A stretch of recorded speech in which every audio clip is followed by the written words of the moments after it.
Call to order the Committee of the Whole meeting for Tuesday, December 12th, 2023. First item on our agenda tonight is roll call. Barraza? Here. Clancy? Here. Beck? Here. Piper? Here. Solfa? Here.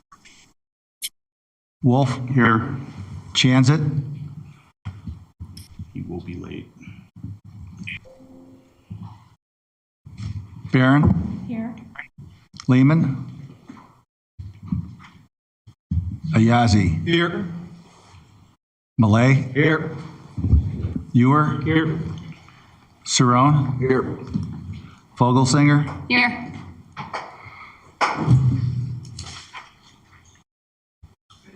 Necessary quorum for the meeting. Next item of business is a reminder to please speak directly in the microphone. If you come up and use the podium, make sure to adjust the mic for your height.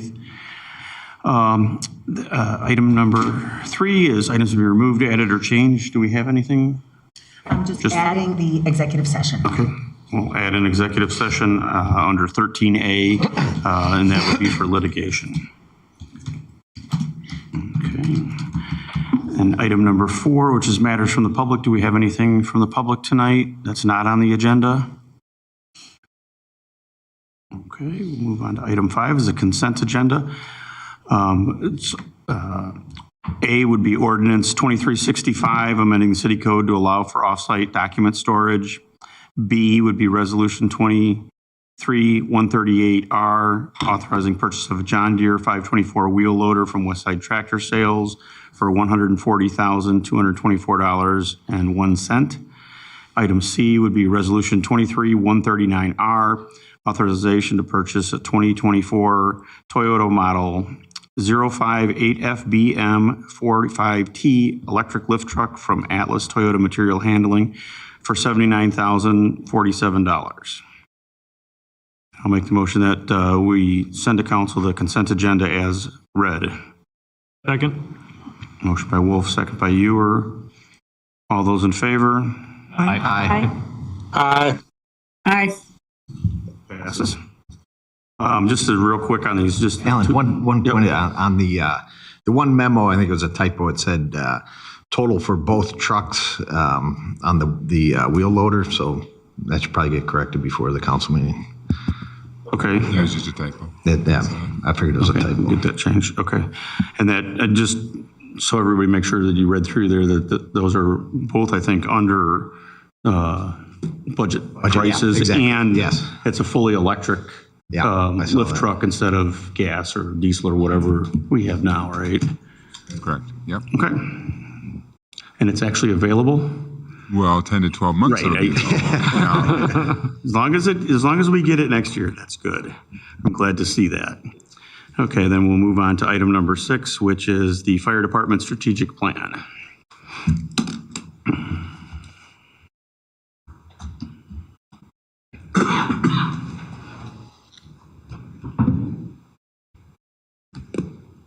I'm going to stop sharing my screen so that you can share yours. I'm really excited about this. This is really the first strategic plan that we've had like this for the fire department, from the department. I think this is really cool, and I hope we get to see all these from all the rest of the departments now. Keep these guys busy.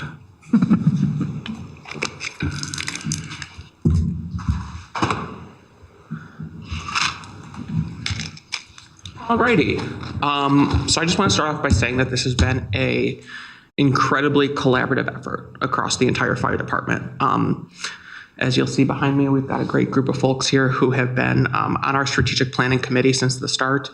And I really just want to say that this has been truly a collaborative process between labor, between management, between pretty much everyone in every level of the organization, admin assistants, paid on call, brand new firefighters, career firefighters, paramedics, et cetera. So we've made sure that in creating this plan that everyone's voice has been included, and that, you know, in talking to our firefighters and paramedics and talking to our staff, we already held a meeting with them to introduce the plan to them, to talk through it a little bit. I think it was well received. So now I'm obviously going to introduce it to you all and answer any questions you may have.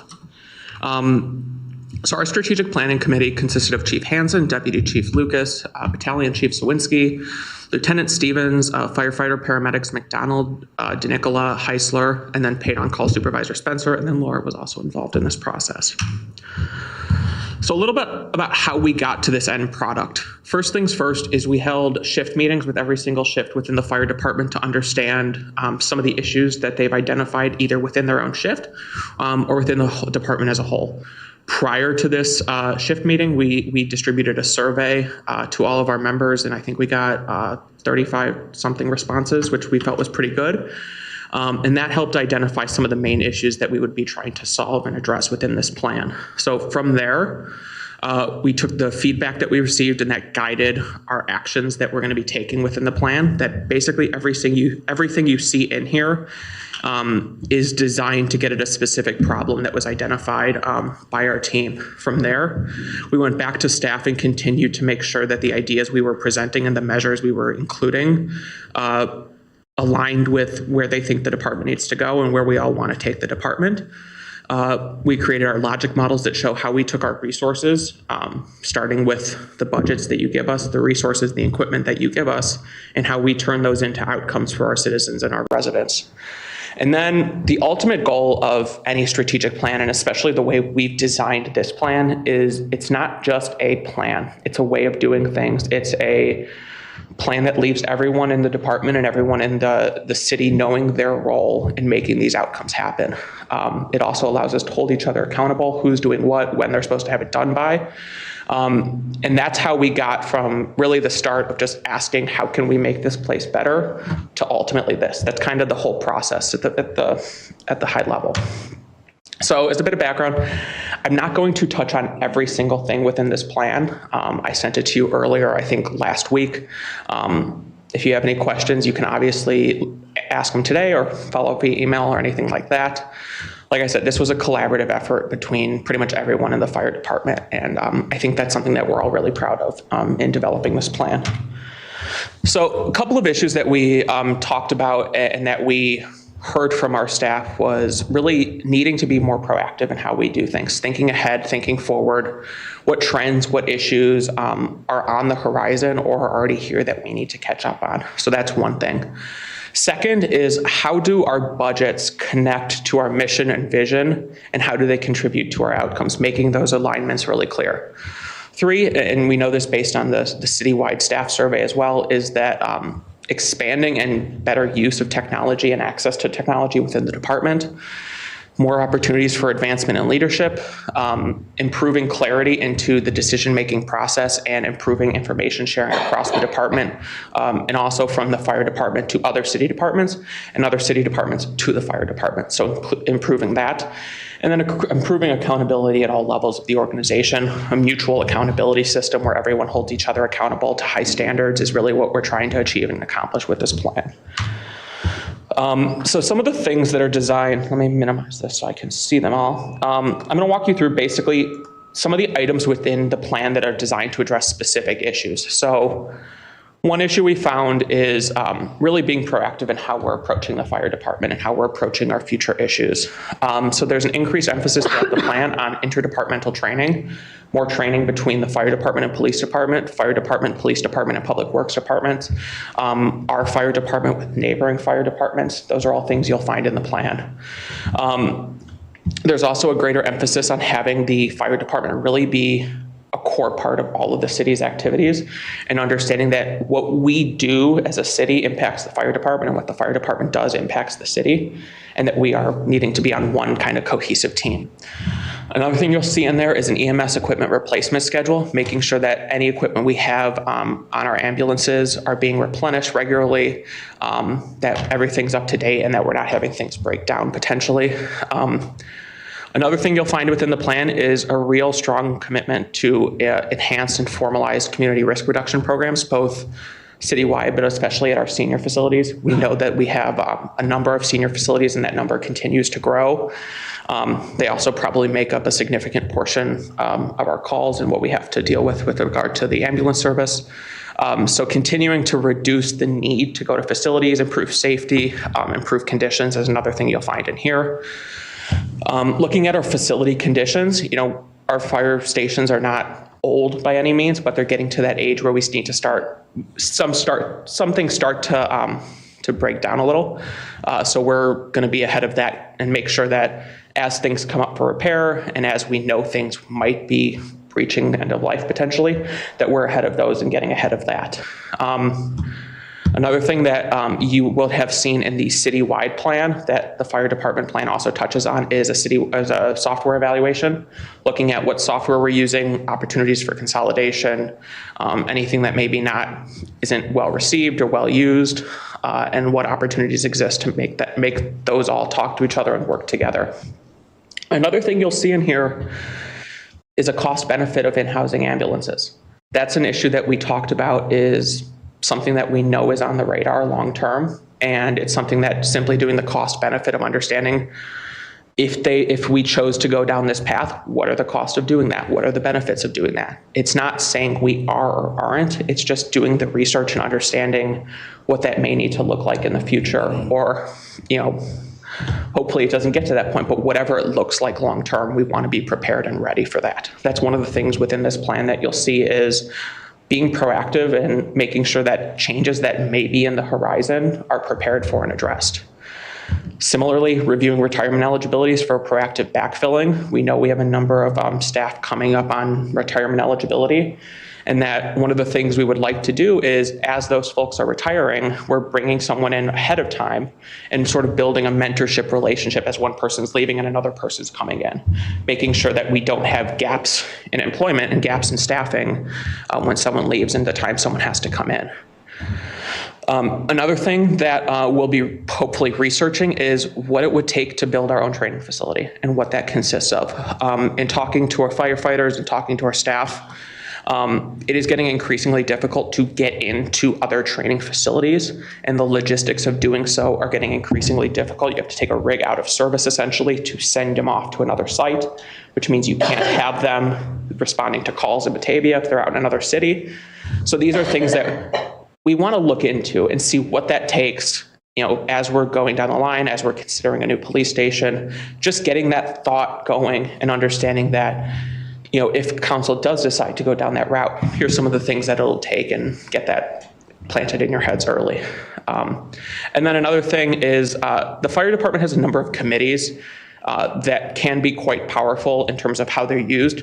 One of the things within the plan is really dedicating to regular meeting schedules and regularly doing things within committees, reporting out of committees, and using those to the full potential that we know they can be. Second, how do budgets connect to our mission and vision? More appropriately, how is our budget advancing our strategy is the way I like to think about it. So really two things in here. As Laura said before, we're planning on moving forward with this Clear Plan strategic planning tracking software. That's through ClearGov. It connects to our budget. And that allows us to track internally and also provide you all as elected officials an insight into where projects stand, where things are, who's responsible, who's doing what teams are working on different projects, what their budgets are. And so we hope that gives you all, as well as our residents, a clear look as to how we're doing our strategic plan and how we're achieving what we hope to achieve within the strategic plan.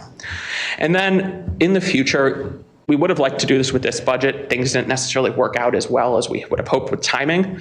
But future budgets, we're going to view the budget through the lens of a strategic plan. How does every dollar we're allocating advance our goals as a city? And when we look through it that lens, we're taking a much more strategic look at how we do government and how we make things better long term. So next, we've got use of technology and access to technology. A couple of things in here are improved EMS props that may include things that are more technologically advanced to allow for better, more advanced training.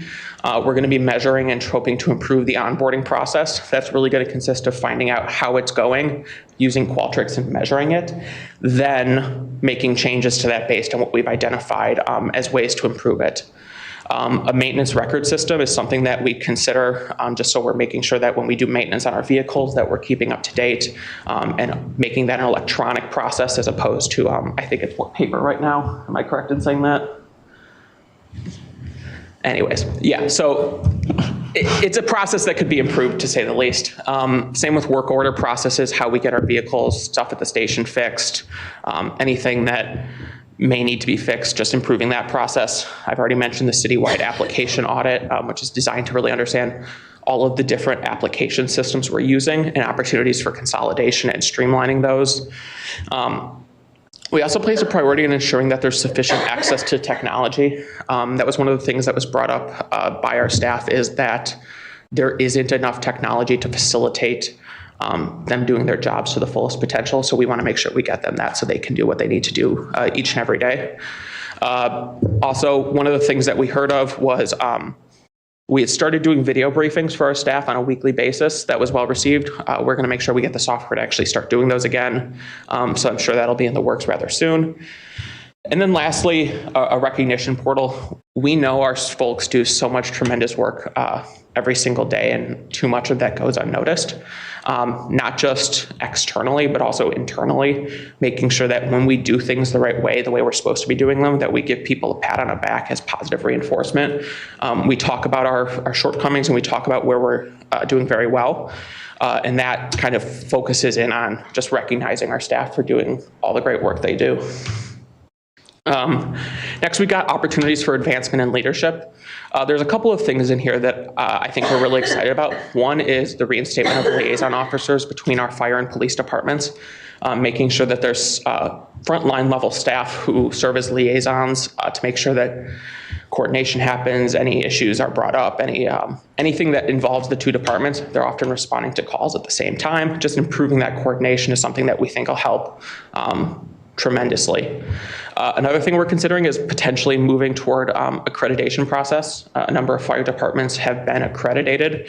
It basically says you're doing what a great fire department ought to be doing.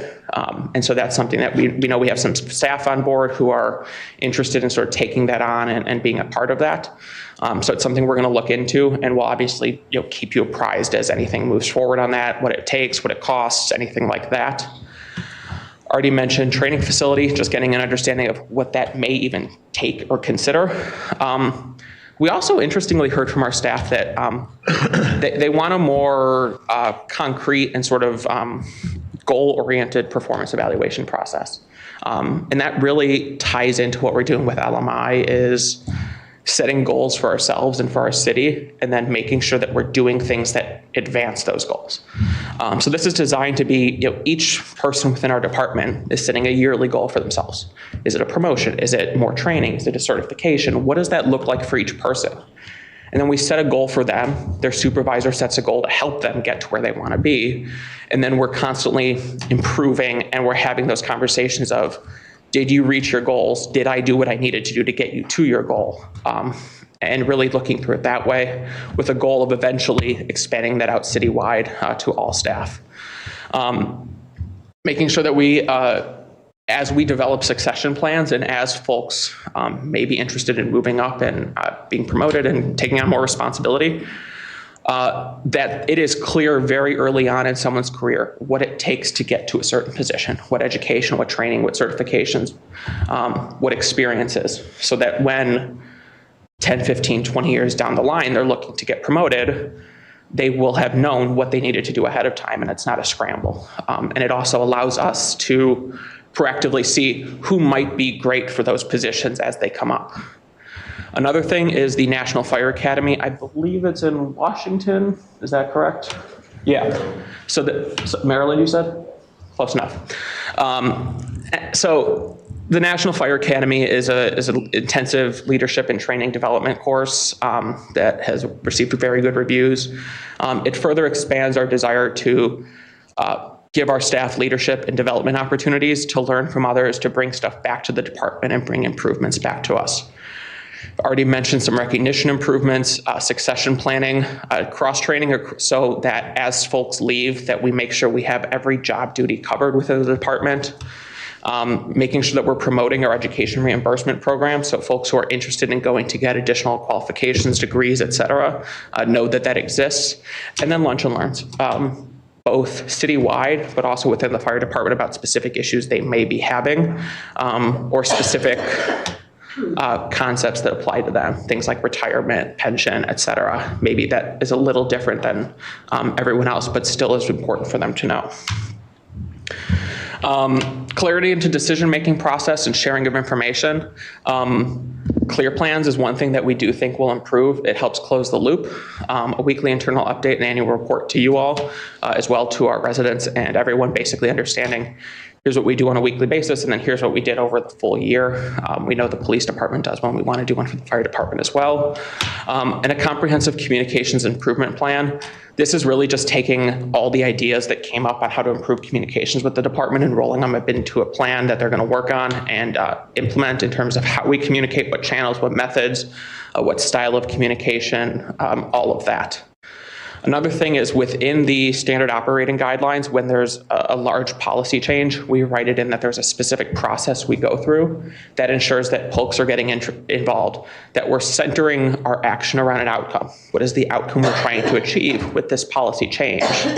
And that when our firefighters or our paramedics question it or have ideas, we're always focusing on how do we get to this outcome. And then it's a conversation about which method is the right way, and it's problem-solving focused. Regular committee schedule meetings, like I said earlier, using these committees to their fullest potential. I'm not sure of all of our committees that we have, but I know we've got tools, training, facilities, spec,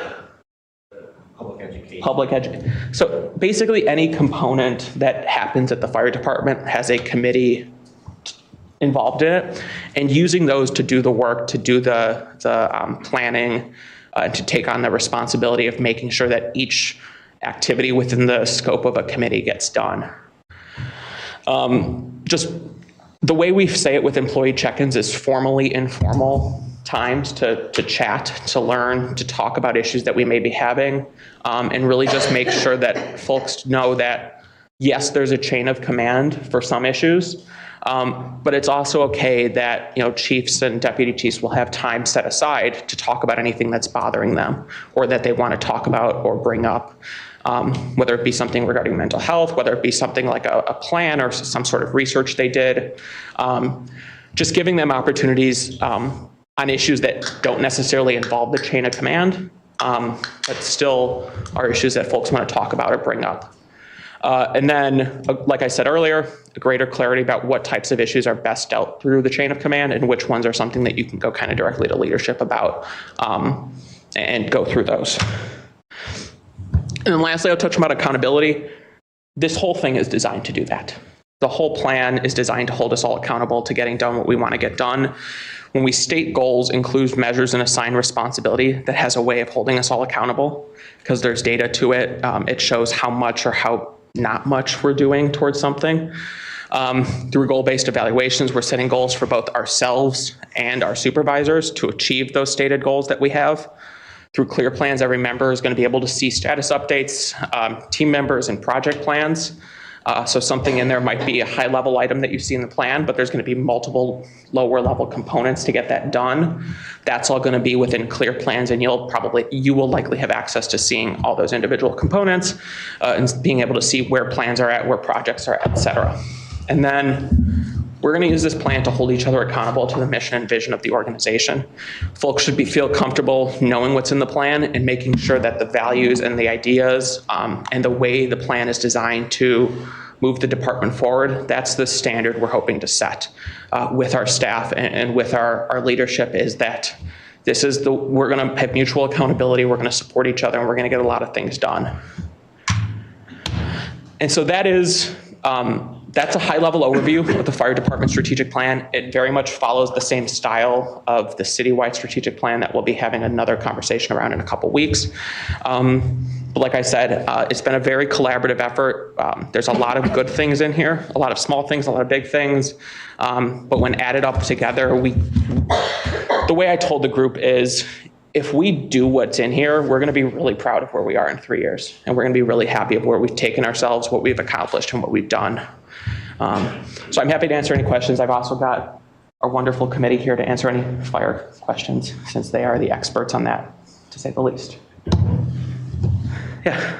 So how long is this plan designed for? I know that like the cities, we kind of decide on 5 years. I mean, what is the time frame? This is designed as a 3-year plan Okay.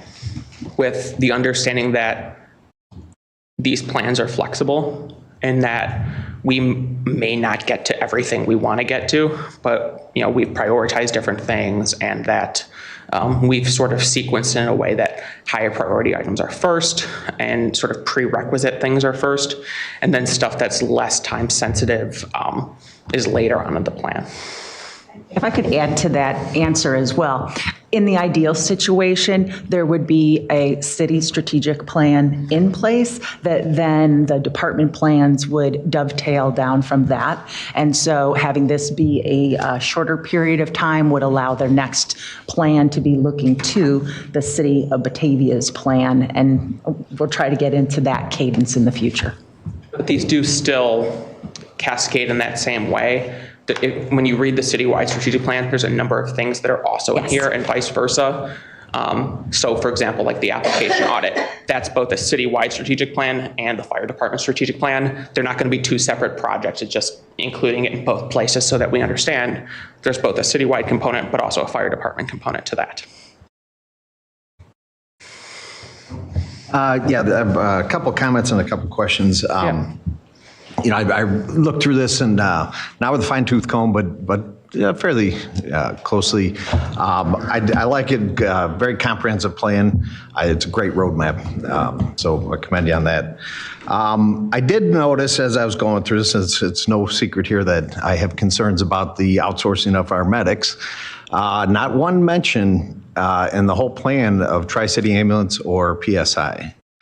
Actually, there was. Yeah, we have in there. Covered that to say, but to look at the bringing the ambulance. Oh, I understand that. Oh, okay. I'll get to that point, but specifically, Tri-City Ambulance. I didn't do a word search for it, but I think if you did, I didn't see it. Or Prairie State. The reason I bring that up is about transparency, and it's part of the issue that I've had with this. Is our community is not so aware that the people that show up in the greatest hour of need are not necessarily city employees. There was 2 references that said we maintain full staff, and it was the same sentence was in there twice. We maintain full staffing levels, including dedicated medics, every day to ensure prompt response and comprehensive coverage. I think that would be an appropriate place to indicate that we have outsourced that. So I just think as a matter of transparency of not even brushing on that specifically, that we do outsource that. And then, but I was very pleased to see the part about the expanded action or a new action to evaluate cost benefit of in-house ambulances. I was very pleased to see that, and I think it probably came out of the discussions we've had.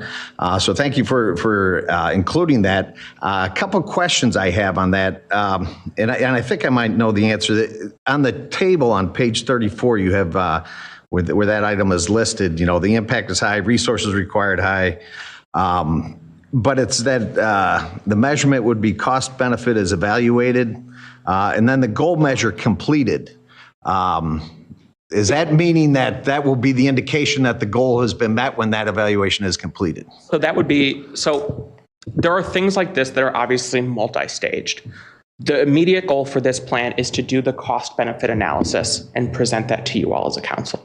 So the goal for this plan is to have that part done. As a council, once that's done, you will either do something or not do something. Okay. But that's where it goes from less of a research thing to just a policy question as a city council. And that's something that you'll all obviously have to wrestle with down the line. But for this plan specifically, the goal for staff and the goal for this is to do the cost benefit analysis and to provide what that data looks like, what that could be. Okay. So, and thank you. That's helps. As that process is advances, I'd certainly like the council to be kept abreast of that, so we know that it's a true analysis. The costs include and the benefits include, the revenue that is brought in by the outsourced company. I know that's something that has been proprietary. It's a private company. We don't necessarily have access to that. However, we do know how many times our ambulances are involved in events and what they can bill for them. So we can figure out what the true revenue is of providing the service. So I would hope that would be included. And also the benefits, exceed, the benefits should include the camaraderie or the team building. When you have a retention issues where there's turnovers, that needs to be part of the benefit. So as that plan is developed, I'm sure you're nowhere near having that stuff in place. If you could share that so we could have input. And the last thing I would say is, does it really have to wait 3 years, 2026? That's, doing an analysis is not, the resources required, could be high if, it was decided that we were going to do that, but it might not be. The revenue that's produced that PSI gets, could offset a lot of the costs that we're being told, it'd be too expensive for.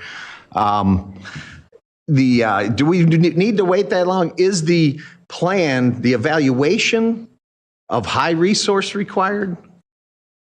Do you want to take?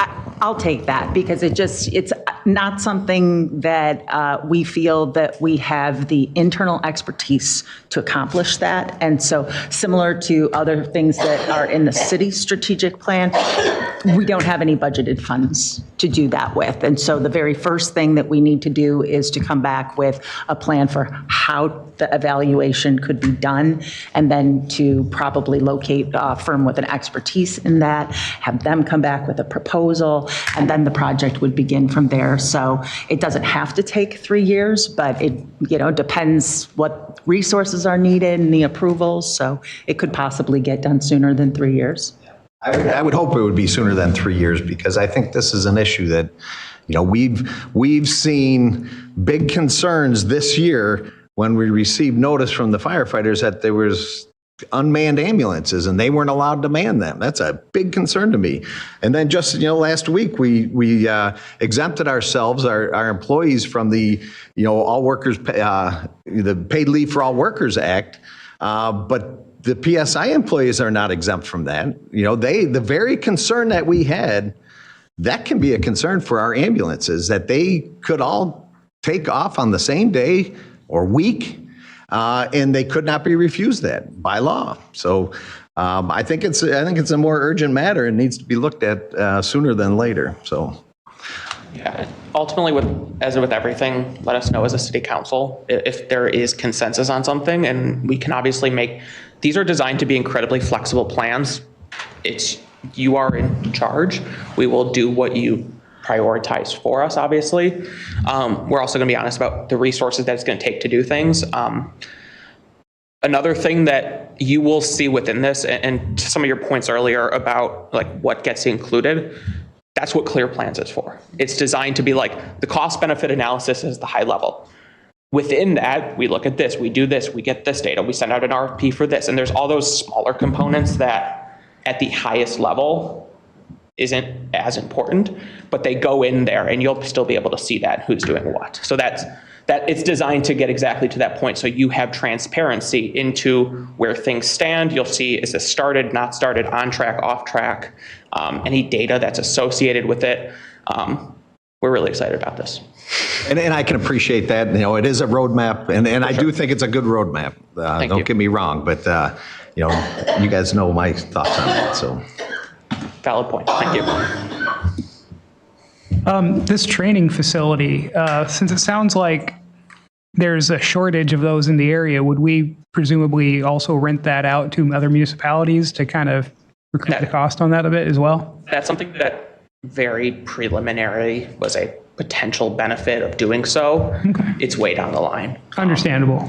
So this is sort of the thing where it's get it started, and especially as we consider a police station, what opportunities are there? Seeing it, we don't know. But getting these things early on our radar allows us to think more strategically when we have things that may be on similar timelines. So we don't know yet. That's why we do the research now. So 5-10 years from now, we can go, okay, Now we maybe need to do more advanced research, do some feasibility study. Like all those things get down the line, and we start that now with something less formal, perhaps in-house, some looking at what other cities have done, and then down the line we get more and more formal as we actually move toward potential outlays. Fantastic. Thank you. No problem. Else, anybody online have any questions? I don't see any hands up, but Nick has. Nick? Yeah, I was just curious, not to get into details, but I know we've reached the pinnacle on the ISO classification. What accreditations, you had mentioned that there are some that the department would like to reach. Are there certain ones that we covet, or is it? Hi, my name is Scott Spencer. I'm a paid-on-call supervisor. In my previous life, I was a deputy fire chief in Geneva. I was the accreditation manager there. We've been accredited for 25 years. It's a process. It's a really good process. We realized some really nice things out of it, including a new fire station, some additional staffing. It was a process that took us probably about 2 years before we were ready for our first site visit for accreditation. Subject matter experts from all over the country come in and they evaluate your department. They spend about 4 days with us, pretty much seeing that what exactly we were doing, what we wrote in our document, we were actually doing. I've told these guys they're probably sick and tired of hearing me talk about accreditation, but I just told the chiefs this morning, I'm not letting this go because this is something that's really important. St. Charles Fire Department's accredited, Tri-City Ambulance is accredited, the Batavia Police Department is accredited. There's no reason why we shouldn't jump on the bandwagon. It's really makes you look hard at your department and how you can make improvements and how well you're doing. Love it.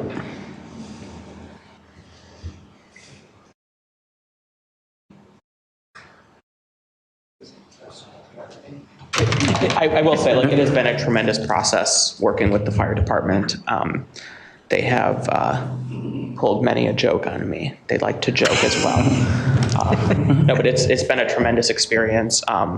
Newfound appreciation for all that they do and how they're able to do so much on a daily basis is mind-boggling sometimes. So I'm obviously happy to answer any more questions. And Abby?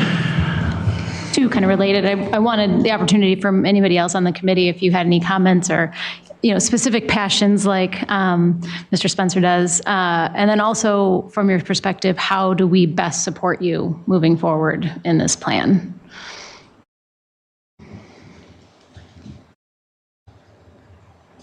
Say one thing about the accreditation process in Geneva.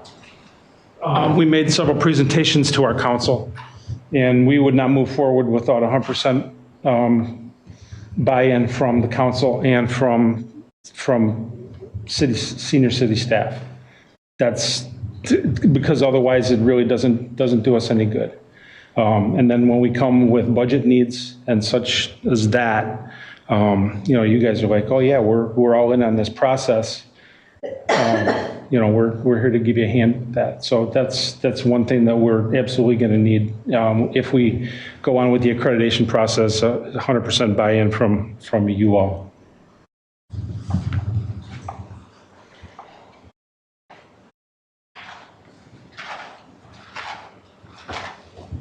For those that don't know me, Deputy Chief Lucas. I'd just like to say that the best way that you can support us is to engage us with your questions. Obviously, some questions are harder than others, but we don't move forward if we don't answer hard questions.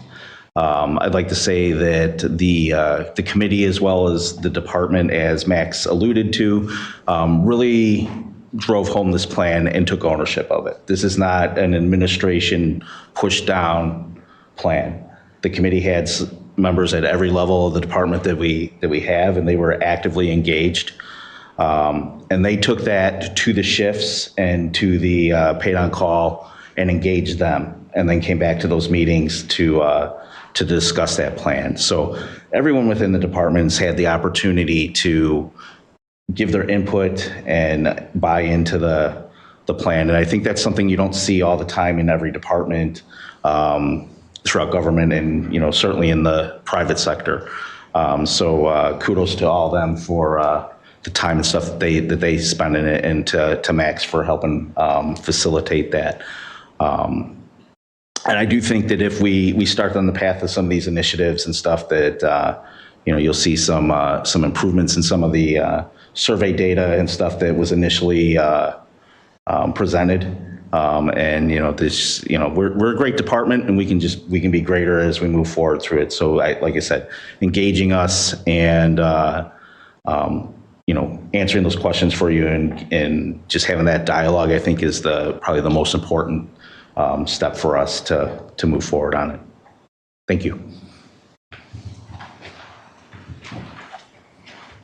Max, there was one thing that I didn't see in there was grant writing, or where that fits in as far as funding, or, whose responsibility does that end up being?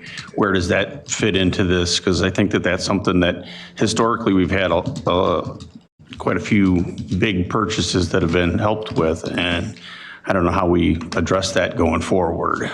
Yeah, so that's, I know grants are something that we work on within the administration department, and the department heads are always on the eye out for, or keeping their eye out for what's available and where. So I check our grant websites usually once a week at minimum. So we're trying to keep an eye out for what exists. I know Craig gets stuff through.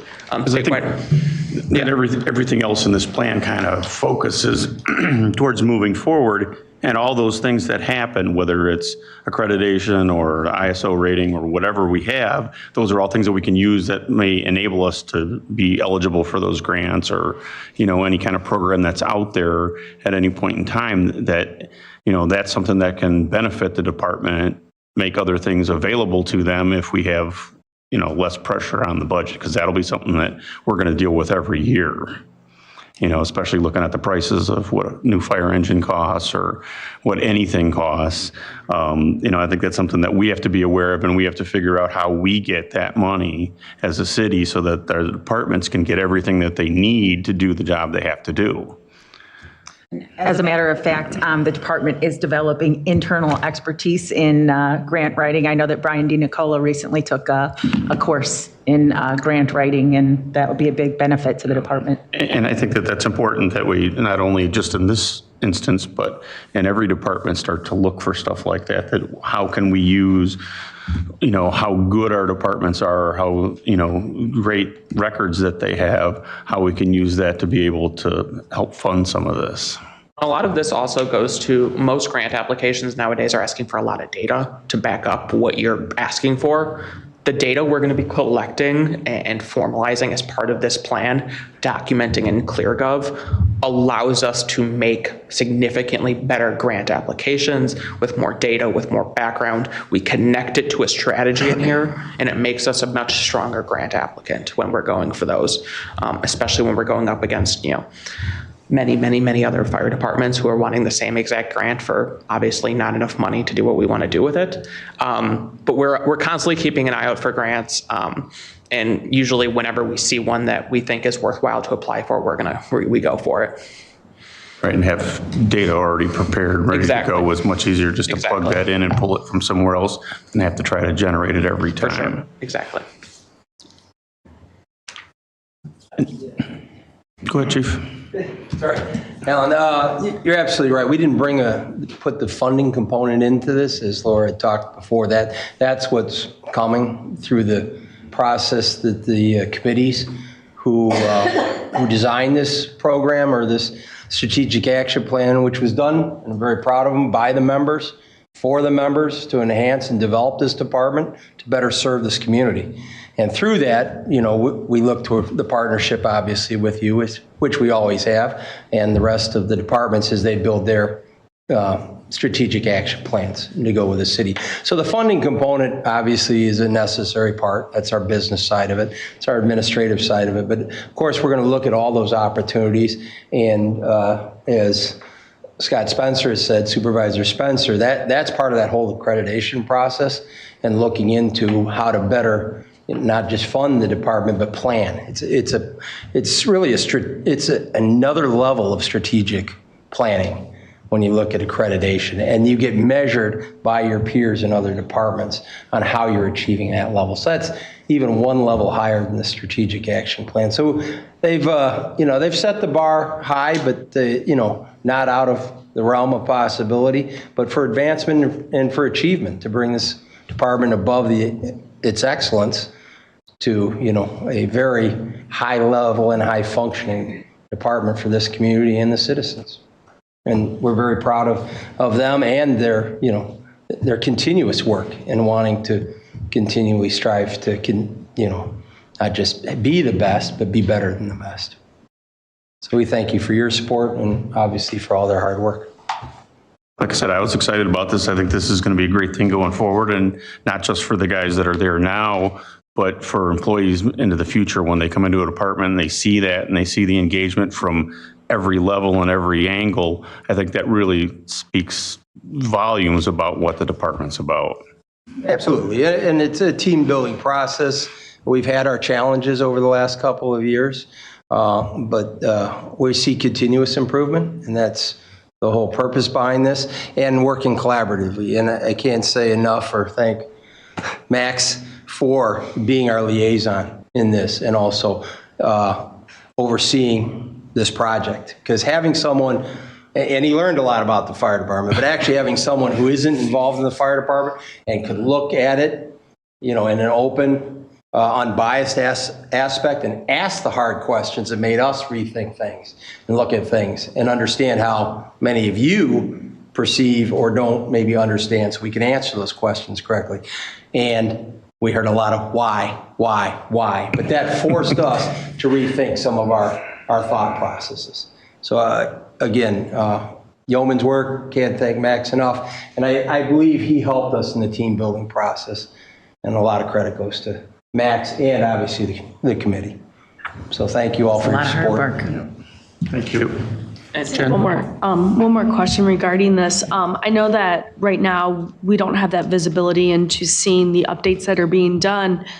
Is it possible for us to get updates from members of the committee of stuff that they may be doing so we understand that? And, is it going to, would that ask, is it going to be members from that committee that will be able to come in and present to us? Yeah, I think we were going to have regular kind of check-ins with council and regular reports, either written or presentation-wise, especially on bigger things. But we hope to have clear plans up and running sometime in January. So I'd be shocked if there's actually much undertaken between now and when we get it up. Oh, yeah. You and the general public will have access to clear plan, and anybody can jump into any detail level that they would like. But we still plan to have periodic reports on the status of where we're at. I just want to leave you all with this note is I think we've seen how a little extra capacity has allowed us to do so much great planning and process improvement and looking at the way we do things. I just encourage you to keep that in mind when we give ourselves a little bit of slack and at a position like myself and being able to really take those deep looks into what we do, why we do it, how we do it, and improve processes. That's really what saves us costs long-term, is being able to do things proactively, strategically, so that we know things coming down the line 4, 5, 6, 7, 8 years from now, we're able to plan for those and that nothing's really shocking when it comes up in a few years. So I just want to thank you all for your support in supporting all the great work that our fire department does. They are some of the nicest, funniest, hardworking people I've met, and I'm really just glad to have worked with them over the past couple months on this. So thank you, and if you have any other questions or anything, you know how to get a hold of me or anyone on the committee, but we'll bring this back to council. Thank you. I guess I got one question too. I'm supposed to ask something about Derek Heisler's birthday today? As long as he's here.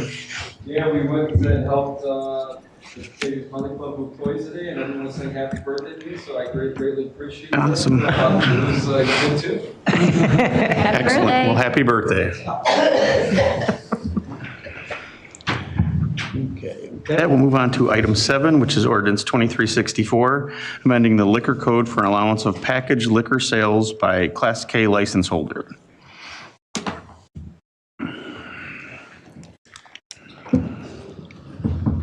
Well, let me stop sharing my, all right. We good? Got it. All right. This ordinance changes the code to allow for the Park District to serve packaged liquor sales. They want to have an event next year, basically similar to Pints in the Pond, but with wine. And this code would simply allow them to sell it if they so choose. Or consumption offsite. Yes, offsite consumption. So I could go buy a bottle of wine from them and take it home? That's what this would allow. Like if you tried like an something while you event. were there, you liked it, and they got 12 cases of it, you could buy got you. 3 bottles and take it Thank- home with you. thank I get the idea, and I think that was something Intrigued by that when I saw it I online. thought about it after, and I was like, okay, well, wait a minute, the Flag Day, I mean, there's so many things that have happened like that where you could purchase something like that, whether it's at a fundraiser or at an event. And I think, hopefully we didn't do it all wrong before, but at this event. No, we didn't. We had Because it was different. the vendor who was selling the alcohol had a package overlay. Okay, and that's what the question that I had was, is if the other events that happen in town, that they don't have a license like this, they would be able to do that with the provider being able to hold the license for that. So if there was an event where, It depends what kind of organization they are. It depends what the underlying license Okay. is. So right now, only A and D, and now we've added K. okay. Laura and I, in the new year, are hopefully. We're gonna clean this Yeah, we're thing gonna up. clean up the. We don't code a need little. A through K. Yeah, we're gonna clean it up a little bit, hopefully make it easier for everyone involved. Yes. Because I am losing my mind over how many. It's about every other week that we make a change. to this Yeah, at ordinance. this point, we're gonna take a holistic look at it and see what we actually are. It's not that complicated. No. Yeah, Oliver, what are those two? It's gotten a little out of hand. okay. Does anybody else have any questions? I think it just, you know, as we've evolved and businesses are finding unique ways of trying to get their product out there, we're just changing with that. I mean, I look at some of the businesses that we have in town that have paired up with each other. Or literally, if you want to look like from Algonquin to Yorkville, how many breweries, how many food trucks, how many restaurants have paired together to do things that they normally wouldn't be able to do, but benefit both businesses or multiple businesses, where you can have 3 or 4 food trucks at one location at a time, or 3 or 4 businesses get together and share their products with each other as they open up or change location or whatever happens. I think this is a really kind of different dynamic time of how that has happened over the past few years. So I think it's something, especially if you have to go through and rewrite some of the rules, it would be easier. And I think it's good for businesses to know what they can and can't do with the license that they have or license they may need. So that'll be good. And if you all have any ideas or sort of specific visions you have for the revised code or whatever the revised thing looks like, share those ideas with Laura and I so we can start, either researching them, looking into them, and kind of understanding that this is going to be something that comes in '24. But if you've got, specific issues, complaints, ideas, just push them our way. Thank you. Just the one that takes like the downtown location and puts it in a box and says it's okay there. Right. That's the only other one I want.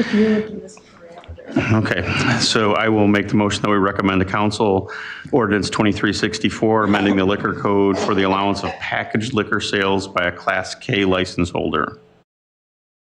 So moved. No, second. I'm sorry. Motion by Wolf, second by Malay. All those in favor? Aye. Opposed? Aye. Okay. That passes. Right now we move on to item number 8, which is resolution 23-135R, accepting public utility easements at 1252 Pearson Drive. If it's okay with committee, I will go ahead and cover items 8 and 9, both of them having to do with 1252 Pearson Drive. an industrial property located in our northeast industrial park, east of Kirk Road, a little bit north of our electric substation that sits out there. For those of you familiar with Superior Linens, this is the property that sits just north of Superior Linens. So during the course of construction, we did have to relocate a certain hydrant, fire hydrant, and then the water main, the associated water main. So this first resolution simply codifies the water main location as well as that new hydrant location in the form of a new public utility easement. And the second resolution is just acceptance of the public improvements, which they have now gone through their one-year maintenance requirement, and so they are ready to be accepted by the city. Anybody have any questions? Pretty simple, easy stuff for once. Okay, I will make the motion that we recommend to council Resolution 23-135R, accepting public utility easements at 1252 Pearson Drive. Second. Motion by Wolf, second by Malay. All those in favor? Aye. Okay. And then the same thing on the next one, Resolution 23-133R, accepting public improvements at 1252 Pearson Drive. Second. Motion by Wolf, second by Malay. All those in favor? Aye. Opposed? Motion carries. Okay, that was easy. Now something a little bit deeper. Item number 10, discussion on Batavia electric load information. I don't know how much council wants to, have a formal presentation as opposed to this just being a discussion. I wasn't at the last council meeting when these comments were made. I happened to have been on vacation, but I did watch the BATV recording, so I tried to gather up all the questions that were asked that night and then get answers to them in this memo. You've all had the memo over the weekend to read it, so I could certainly walk through the memo if you want me to, or if you want to just start asking questions, whatever you guys would prefer, I'm open to. Well, I guess I was the one that brought it up. So part of the reason why I brought it up is I know at some point we're going to have, and I know that you mentioned it in your memo around 2030, start having that discussion.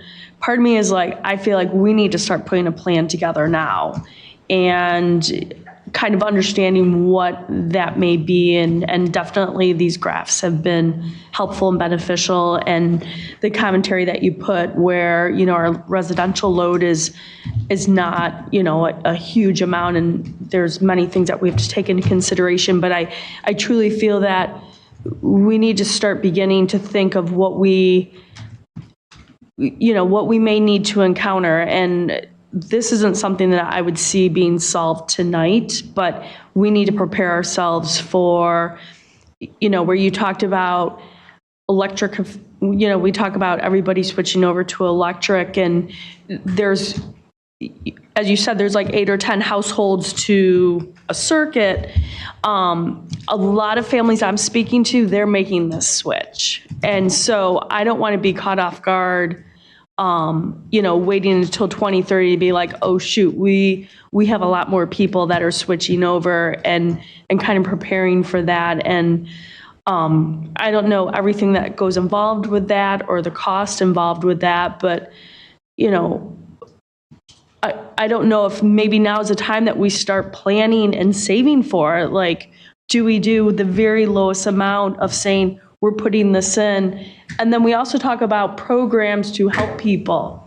And we haven't even identified how we're going to fund that. So, if we're going to be doing these programs, do we start now saying, okay, we're going to implement 0.25%, and I don't know if that's the lowest amount that we can do, into a Batavia fund for these types of things. It'll help fund maybe this solar power or prepare to start switching some of our circuits over to hold these households as they switch over to electric, heat pumps and everything like that. Thank you for adding the potential cost in it, because I've been wondering what that potential cost was. I just feel like we need to start a plan now. We know that we're stuck in this, but I'd rather be ahead of the game than all of a sudden 10 years from now saying to our residents, we need to up your amount by 3%, 4%, 5% to start planning for this. If we can start doing 0.25% now or something. That's what drove it. Okay, and that's perfect, because there's actually three things in there that you've identified. One is resource planning for energy, renewable sources, new gas-powered sources, new coal power sources, whatever the case might be. That's one category. There's another whole category that you have in there, and that is system infrastructure. And to that, I'll speak to that before we get to the third. The third category is programs, and those are kind of a separate category all by themselves. Right. Max spearheaded, and he's been helping me. We have an application, and I don't think we have heard back yet. But this is the very first step of already several planned steps. An application in for, what's the official title of the person? Yeah, so what we're doing is Gary and I worked on submitting an application for the UIC capstone program, something I did when I was a student. But basically, we're going to have them start doing the initial stages of our infrastructure and looking at what electrification looks like and how, as Gary said in his memo, it's like we can't go all electric cars tomorrow. It would blow every transformer in our system. So before we get to those sorts of things, and you'll see this within the strategic plan as well, and we're also hoping to go out and get some grants to support this research. We're trying to do the UIC study first. We're going to be cooperatively probably applying for a grant as well that sort of builds on that, and it goes to more of a comprehensive system infrastructure study. And I will hand it back. That's starting immediately. So the capstone is already moving. The strategic plan will outline the fact that within the strategic plan, we have a goal established to do a comprehensive systems study, which speaks to infrastructure. That identifies what you were saying, that if our electric load doubles or our industrial load doubles, what infrastructure, what backbone do we need to make more robust in order to support that? That's a separate tract altogether from energy planning and energy resources. That tract needs to start, and will start in 2024. So that's already going forward, and that'll be going forward probably through 2034, probably through 2044. It's not going to happen overnight, but we need to begin that process. That's already been really on our radar. I mean, kind of behind the scenes for all of you, it's already been on our radar. Once we had Steve Allen join our staff a year ago, Steve began to track a lot of things that had not been tracked previously. And he's gone back in time and gathered up more information. So he is now keeping track. Every time we get a solar application, every time we get an EV charger application, he's now plotting those things. So suddenly we have 10 EV chargers all on one area. We know we might have an issue in that area. So he's already started to track all that. So we've already, for the last year since Steve got here, we've already been on this quest to look at our infrastructure. So that I agree with you. And I didn't really touch on that much in this memo. Just from listening to the comments and not being here, I kind of, because I was hearing your comments more along the lines of resource planning. Right. And, at this stage in 2023, in order to do resource planning, I kind of listed several of the factors here. Our load history, our load growth, market forecasts, that's natural gas, coal, energy, renewables, nuclear, whatever might be in the market, generation ownership versus whatever contracts might be, different fuel sources, transmission issues, what the balance of our portfolio is, and frankly, we don't know a lot of those things. What are they going to be in 2033? What are they going to be in early 2040s when our Prairie State contract expires? We don't know a lot of that stuff. So for us to start planning on that now, we'd be working with a whole lot of variables that are unknown. What we can do, and what council's already done, is establish goals, so that you get zero greenhouse gas emissions by 2050. That's maybe all you need to do right now. And you say that as the time gets closer and all those other variables come into focus, we need to plan to meet those goals. So infrastructure is one thing, resource planning is the second thing. And then as far as programs go, we do have $100,000 in next year's budget towards starting the solar program. That's just one start of one aspect. We get phone calls from people all the time. Do you guys offer a refrigerator rebate program? Do you guys offer an electric stove program? Our response is, one, we don't charge you for that. And two, no, we don't offer the program. I'm a ComEd customer. I proudly pay fees every single month for those programs. And over my now 30 years of being a ComEd customer, one time I've gotten a $25 rebate for my refrigerator. I'll tell you, I've paid a lot more than $25 over the years for that refrigerator. So we don't charge our customers for those programs, and we don't offer those programs. I would imagine a customer who wants to take advantage of those programs on a regular basis, they would prefer that we would offer them. But if you're a customer like me who doesn't take advantage of those plans, I'm glad we don't offer them. So.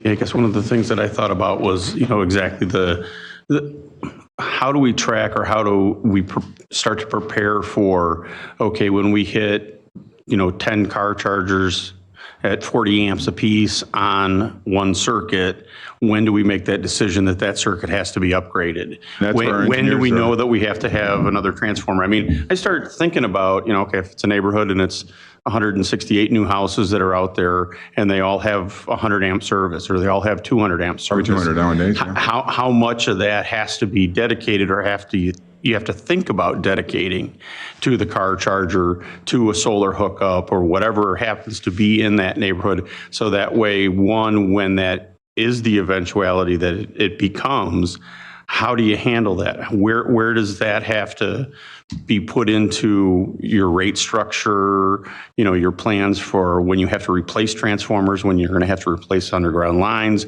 all of the things that the utility has to do today, but doesn't have the added pressure of, okay, we're mandated that we're going to have this many percentage of electric cars sold, or that this percentage of houses have to have solar, or whatever the regulations become in the future, or the reality becomes, where do we set those thresholds, and how do we achieve those?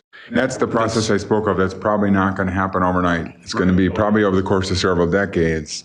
But like the Siemens property, for example, we've had concept plans for that property. That property still needs to come back to you for any real detailed discussions. But as we've been thinking about that property, especially in the context of the new state law that requires EV-ready parking spaces, we're already thinking, whereas previously there was 8 houses, a transformer, like I said in my memo, we're already thinking that as that gets developed, we're going to probably add almost double the number of transformers in there. That'll be paid for by the developer up front, which means it'll be paid for by the homeowners up front. But that same scenario will play out eventually in the subdivisions that were built in the 1990s, who will then convert to EV chargers, and that's going to play out over the course of the next several decades. And it all starts back with our capstone study. And meanwhile, it all feeds into, will be affected by that at the federal level, that there is such a scarcity for transformers. Yeah. That we've got to factor that in too, that even if we budgeted for the number of transformers that we needed, right now it doesn't look like there will be enough available. We have already notified the potential developer that if that property goes forward, they will not be constructing until 2025 at the earliest. And all electric utilities are looking at this same problem throughout the states, throughout the nation. It's a real problem. And we've spoke back in the CJ days about our nation's grid. Our nation's grid is not set up, was never historically set up for distributed generation. It was set up for one large generator, and then 500 miles away, another large generator, and then another 500 miles away, another large generator. That's how our nation's grid was set up. You're talking trillions of dollars to rebuild our nation's grid to transition to distributed generation. That's, again, decades and decades in the making.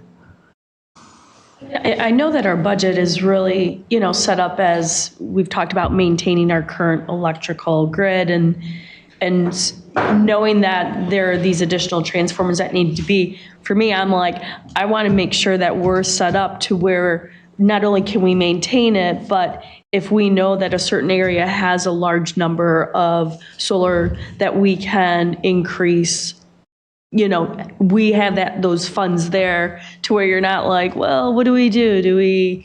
Yeah, we haven't been, I hear what you're saying, and we haven't been to a point in the electric utility where we can't do a capital project because we don't have the funding for it. we haven't raised rates since 2015, but with our purchase power costs having come down, we've been able to still do $3 million plus a year in capital spending for programs. Plus, remember, over the last 8 years now, our salaries have increased, our materials have increased, everything has increased, but we still managed to maintain rates. But to your point, though, we're not keeping rates at the expense of lowering reserves or at the expense of not doing capital. Our rates have stayed the same, and our reserves have stayed healthy, and our capital spending has remained healthy to improve the system. Yes, to your point, we do not want to get to a point where we start to struggle and not being able to do capital projects because we don't have enough revenue coming in. I don't think we're there yet, but it is always on our radar, and we need to keep an eye on that, and that shock absorber is our reserves. And when you start to see those reserves trickling downward, that's when we say, nope, we need to get more revenue in order to maintain those reserves. And the other thing we're keeping in mind is the discussion that came out during the budget of doing smaller incremental increases to the rates versus waiting for a period of time and saying all of a sudden we have to make a big. Do we do a quarter percentage and consider that for knowing 2050, we're probably going to have a significant cost with having to switch things. Is it better for us now, and I'm just throwing it out, at some point, and we don't have to make the decision tonight or have that, but maybe over the next year, kind of come back and keep debating it, like, do we do a small you do a 1% percentage increase, increase 2%. And that's what we've done. Start doing that. Yeah, to prepare it. Exactly. That's what we did with. You all recognize now because you've been paying them for year after year, but your water and your sewer rate increases, 3%, 8% have been going on now almost for a decade between water and sewer. And so it's a similar thing. You know, maybe you start implementing a 1% or 2% annual electric increase so that you don't have to go 5 years down the road and then have a 10% increase. You can just do it 2, 2, 2, 2, 2, and it's a lot easier on everybody. And I think we have to make sure that we keep an eye on it and we're ready to at any point say, okay, we know now 5 years from now or 10 years from now, we're going to have to do a massive increase in what we have to do with our structure and or the infrastructure and what we have to deal with for expansion or changing the way the system works and be ready for that. Again, 1% every year for 5 years is a lot easier for people, I think, to handle than 5% once in 5 years.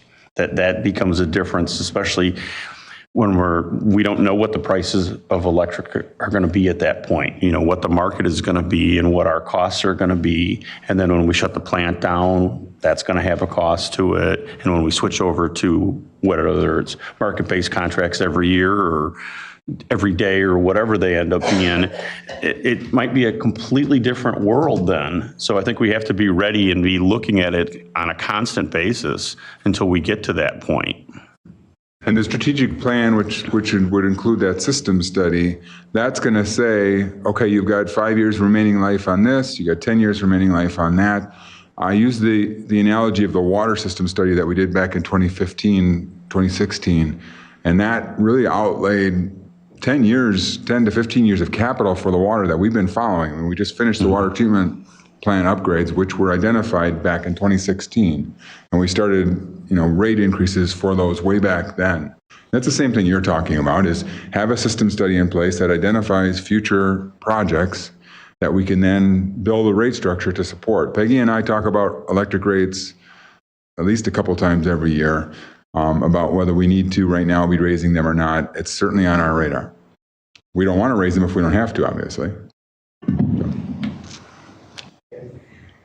Gary, a handful of comments and questions in no particular orders. Could you clarify that the capstone project with UIC and then the other studies that we're going to do, does that include solar readiness for the city or solar implications for our infrastructure, or is that just electrification? Well, so the capstone study would look at the impacts of generation on a home. If you get a whole, just like the example Alderman Wolf just said, if you have 10 EV chargers all in one block, there are 10 loads okay, that's a concern. But if you have 10 solar generators all in one block, that's 10 generators, also a concern. So it's both sides of the equation. Okay, that's great. Yeah. That'll cover both. I wanted to address the comment in your memo about, and you just mentioned the Siemens property and new developments and addressing electrification and stronger electrification codes in our code book for new developments, which I wholeheartedly support and would like to have a conversation about what that process looks like to put stronger codes into our books, but then also don't want us to focus solely on that as we talk about Batavia being 90% built out, 95% built out. And to actually meet any of the objectives, any new standards, we're going to have to address our existing building stock. So working towards the programs you were mentioning, I just wanted to make that comment that it will be easier to do that for new buildings moving forward. And so we should do that, but it's not going to move the needle nearly as much as we need it to. And it's funny you say the federal shortage of transformers because there's so many federal incentives right now for folks to go electric. Exactly. So yeah, It's frustrating. Gary, I mean, is it just the fact that they're just not being produced here, or just that there aren't enough companies making them? Well, when the supply chain got all screwed up during COVID, so when the supply chain got all screwed up during COVID, your large investor-owned utilities across the nation, so these are your ComEds and your Amerens, and then multiply your ComEds and Amerens times 50 states, they all went on a buying spree. And so ComEd has plenty of transformers, but the industry as a whole can't get transformers because they've all been bought up by large distribution and transmission companies. It's no different than automobile availability or any other parts, fire truck availability. It's not that they're not producing them, it's just that they can't produce them quick enough. I just also wanted to mention that I fully support Jennifer's idea of that incremental increase. And then to another point in your memo, it'll probably come more into discussion when we're talking about programs. But, weighing the pros and cons of promoting residential electrification, outside of the cost to the city, what do you see, Gary, as the cons of doing that? I've got a long list in my notes of all the pros of doing that. And also just wanted to comment that the typical household is not going to be able to afford $15,000 to $20,000 to electrify their home because nobody is going to do their whole home at one time. This is a replace as needed.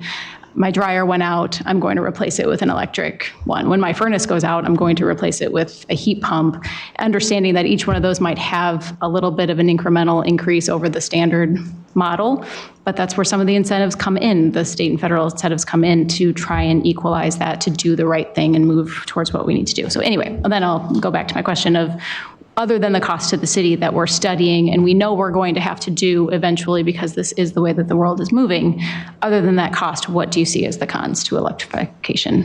I don't know if there's any cons, it's just a cost issue, yeah.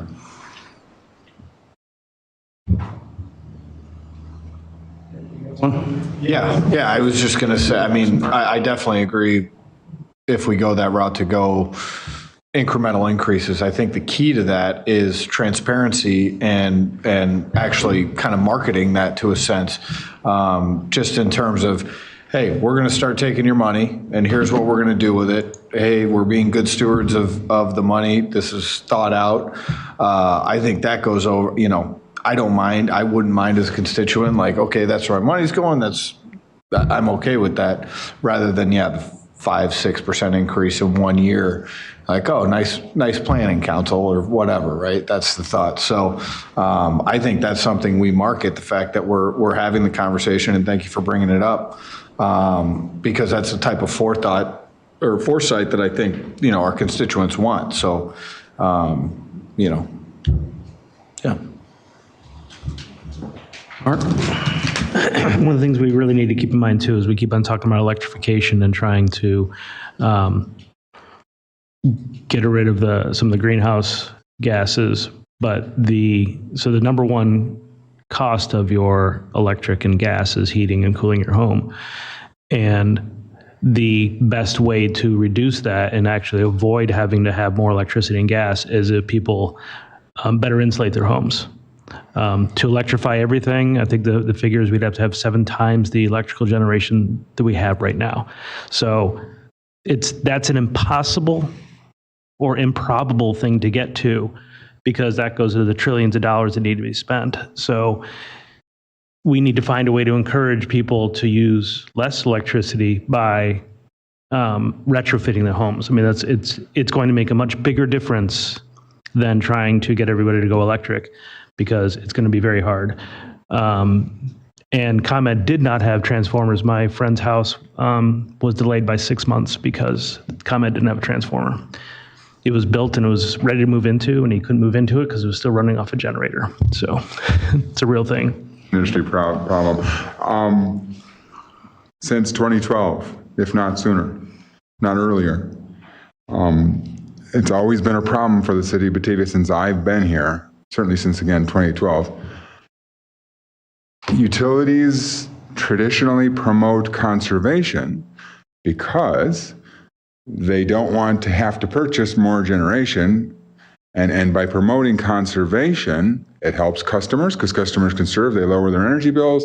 It helps the utility because the utility has less energy to go out and purchase. That's a nice symbiotic relationship. We don't have that in Batavia.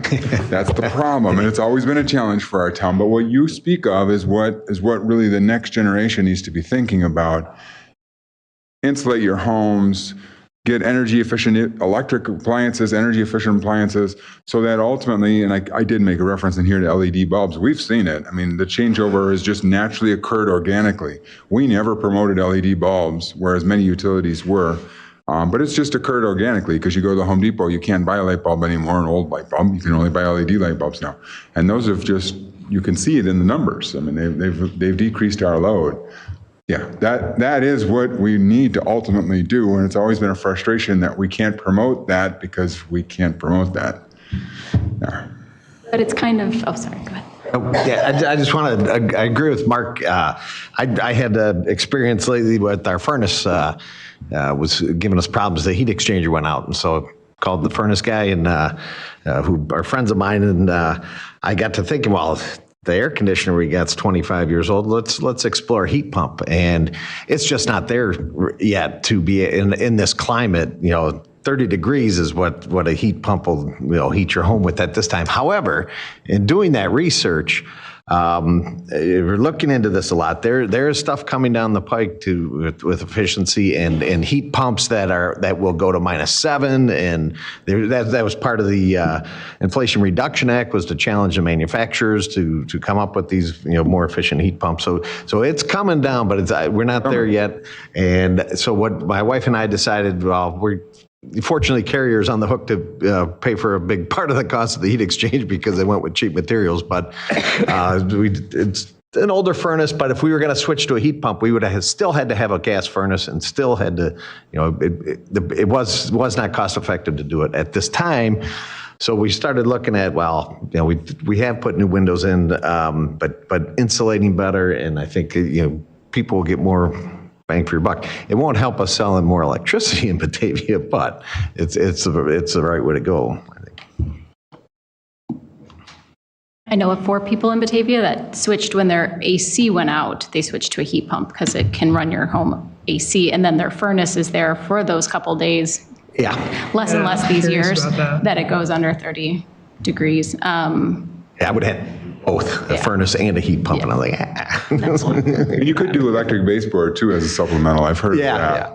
You get rid of your furnace altogether. Yeah. Interestingly, in Norway, my wife's from Norway, and they heat their homes with all electricity. And heat pumps, these dual splits are everywhere, but they also have snow melting out of the mountains all year, and produce all their electricity with hydroelectric dams and boiler and hydronic systems are huge in Europe too, which of course the early generations of America, United States, we had tons of boilers. You go back to the, and all that, all the trades who worked on those boilers have all kind of disappeared because boilers went out of fashion in this country. But they're still very much used in Europe, and that's another way to do an electric boiler and running water through baseboards.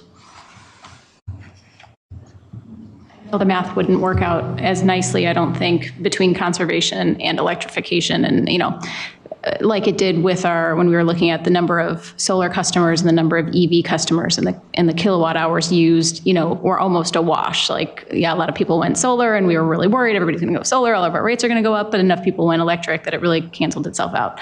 So I think it's a yes and, both and. We have to promote both and just hope that the numbers stay in line with each other, to not one outweigh the other, until 2050, whatever, and we have other options. I think we just have to keep reminding ourselves that we have to take advantage of whatever opportunity is there. If it is presented and forced upon us by regulations that change or by technology that changes, as I've researched this in the last year or so, I'm not totally convinced that we're going to end up with all electric cars. Hydrogen generators, hydrogen powered vehicles is really starting to take some traction. And if that happens, that could change the whole, comments in the change in the electrical grid, because we wouldn't be reliant on that. Now, that will also make us, I think, in 10 or 15 years be fighting over water if that really occurs to the scale that it might. Just because it's a much simpler system and it's a much easier thing to do than mine everything that we need to have batteries in cars. Even with the fact you could have the electric motor in the car and have a hydrogen generator that creates electricity in the vehicle. So, and I want to just add, I have been invited to attend, and I have been invited to attend, in which I did. There's a hydrogen proposal to build a plant in northern Kane County. And the county is actively involved in the idea with it. They want to get it between two different railroad tracks. And I think one of the ideas they're going to do is they want to build a bunch of vehicles that are going to be powered by hydrogen versus gas or anything else. And so there's a lot of people spending a lot of time. It's up in the Elgin area where this is being proposed. And so I think it may be on its way. And the research and stuff that I've seen come out of Australia and stuff on hydrogen powered vehicles is pretty enticing. Right. What they're working on right now. I may not be around in the 2040s, or hopefully I'm around, but hopefully I'm not here in the 2040s. Okay. All I can do is, before I leave this memo, is encourage the city council at that time to, again, take into account every single factor. I know from reading through the materials, and I know from talking to people, that such an emphasis was placed on we must own, that virtually all other factors were dismissed or minimized to get us to the situation where we are today. I would just encourage council not to latch on to one factor and discount all the other factors. Even if one factor is very important, you really need to keep track of everything else. And there's only one word that we all need to remember, 2 words: balanced portfolio, which we do not have today. So that's a big thing. We're going to grow into it, though. Yep. Okay. Thank you. You've been waiting all night. You want to speak now, Susan? I would. Come on up. Figured you weren't here just to listen. I know. And I'm sure all of you understand that I have a slightly different perspective. World governments, the military, corporations, and individuals are making changes to meet the demands of our climate crisis. The memo that is being discussed tonight puts the question before you in stark terms. Is Batavia going to change with the rest of the world, or is Batavia going to take a wait-and-see approach? There are many Batavia residents who believe that wait-and-see is the wrong approach. We believe there are enough Batavia residents, business owners, and civic leaders who believe that Batavia has the strength and ability to start making changes now. We believe that Batavia can and should be a leader in this changing world. The burning of fossil fuels has to stop, period. This means that clean energy sources and electricity are going to play greater roles in our everyday lives. As you mentioned with hydrogen, maybe that's going to be another option. But electricity is going to play a significant role in the future. Is City Council willing to make the changes that will allow this to happen in a way that makes transition as smooth as possible?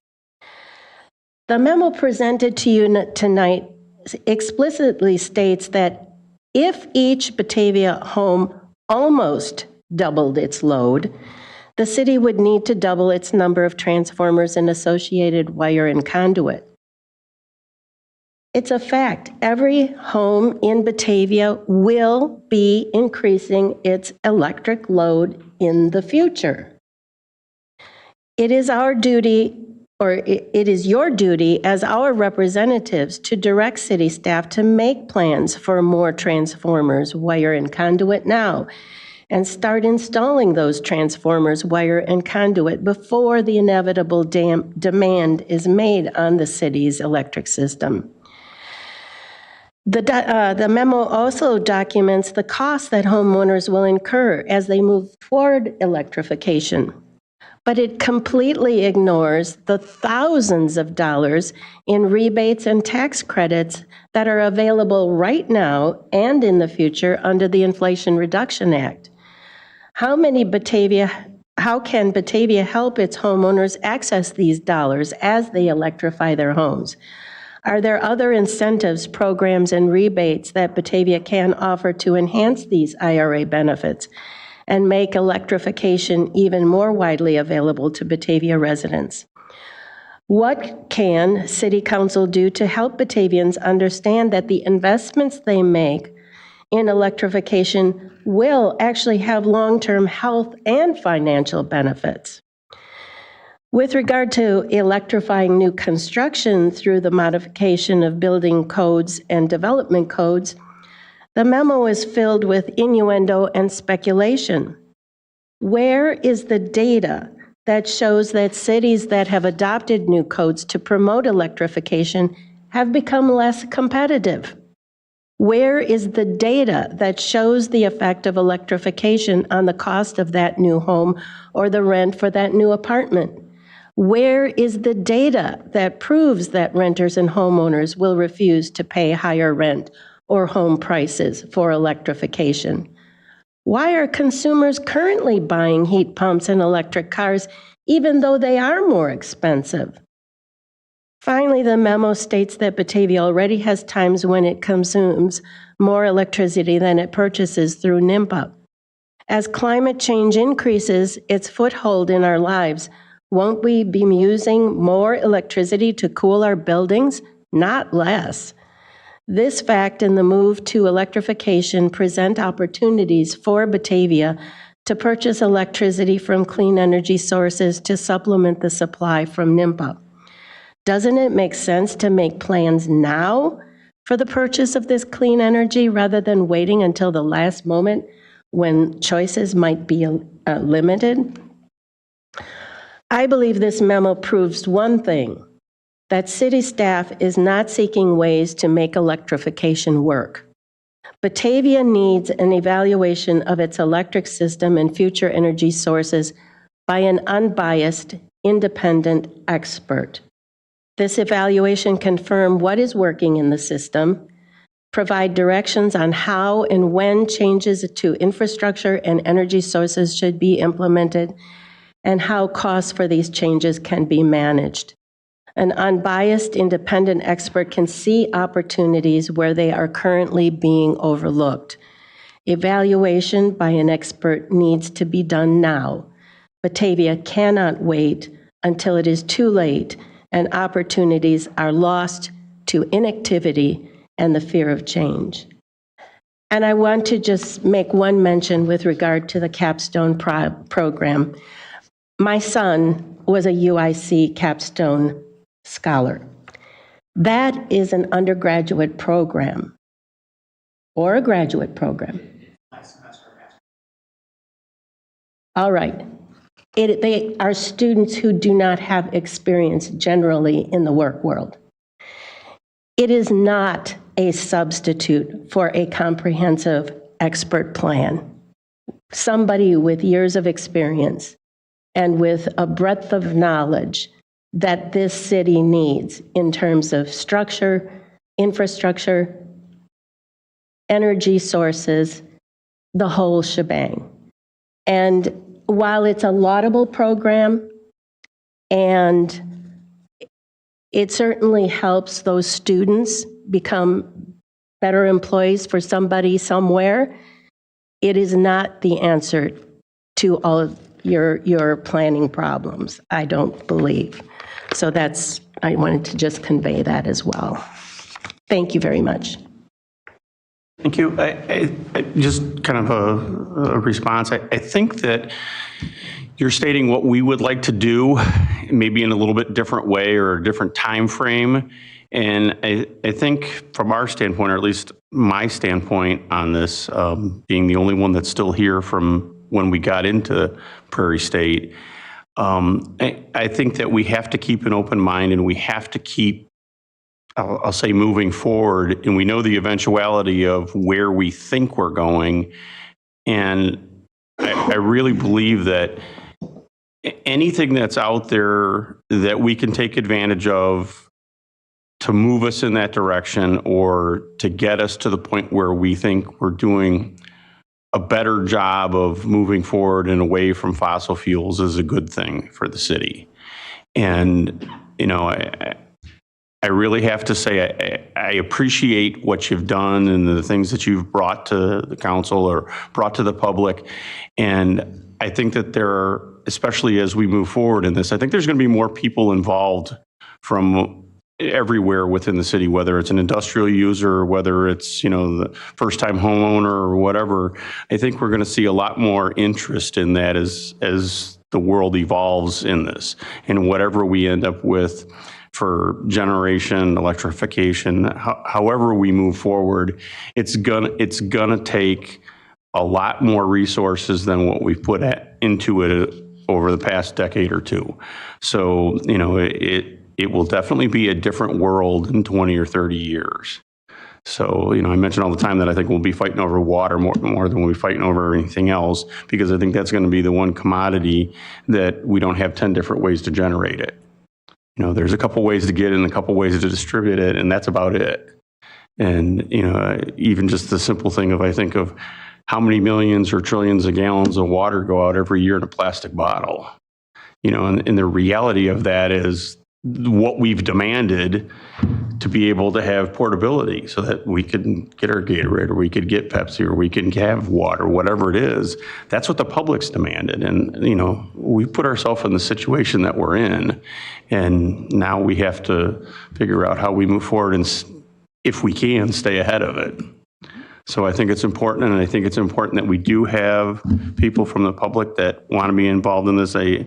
Honestly, I could see a commission with more input and more time to dig into these things than the 14 of us have here, with everything else that's included in the budgets and the discussions we have, you know, week in and week out every year. So I think it's really important that we don't let up on this, and that we do keep moving forward as quickly as we can, because we're going to have to be ready for it, and we're going to have to be able to pay for it. Can I make a comment? Yep. I was just thinking that probably something very valuable, along with Gary has just a tremendous knowledge of our own situation, this electric utility, all of the history of the situation. But perhaps we can have someone come in to talk to us about the energy industry and what an expert sees on the horizon in the energy industry. Gary, I'm thinking about the person who we listened to his presentations through the Metropolitan Mayor's Council. Maybe some of you had attended some of the sessions of that as well. Mark Pruitt. Yeah, Mark Pruitt. Could I also suggest maybe we get an expert in conservation and building? There's a member, he's not a member of the Environmental Commission, but he's been attending some of the meetings, is a Batavia resident. And Oh, if you could pass along the contact, that'd be great. And then also someone that could talk about programs that municipalities are rolling out in terms of conservation, electrification, those kind of, those ideas that we might not be thinking of. Because I think a lot of times too, even just a simple thing of going to go out buy an electric car, and depending on what it is and what model and how it's charged, you may have to have a separate 50 amp circuit in your house that's dedicated to that, or you don't run your air conditioning while you're charging your car. The realities of that.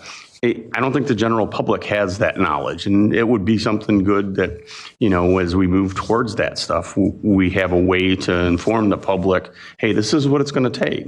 And if you don't have this in your house, this is what you're going to have to do. And, that's the reality of if you want to own that, if you want to get rid of everything and have 2 electric cars, you're going to have to plan that out.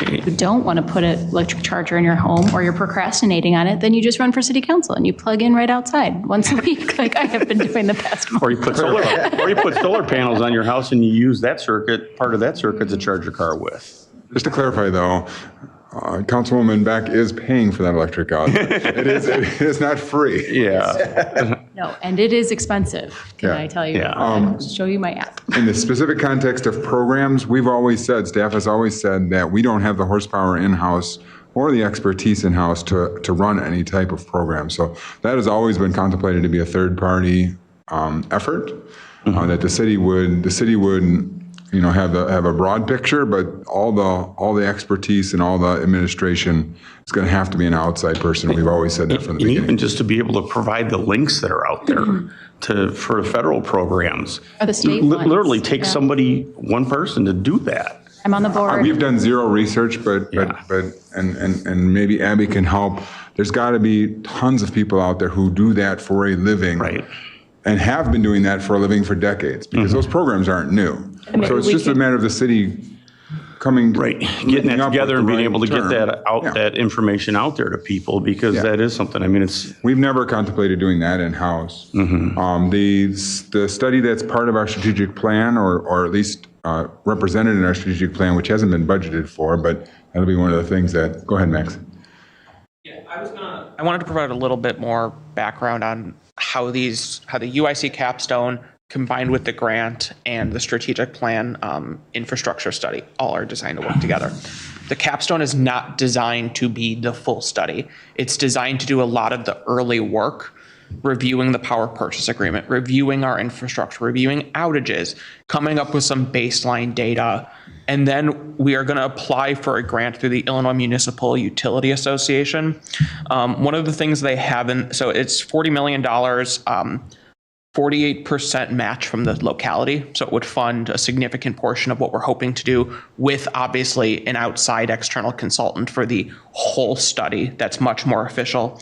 And one of the opportunities for the grant is for projects that address the resiliency needs of a community and are driven by local planning efforts. Grants could include providing seed money for early stage planning, such as hiring engineering firms to do a comprehensive look at a system to determine the necessary projects to build resilience in a community.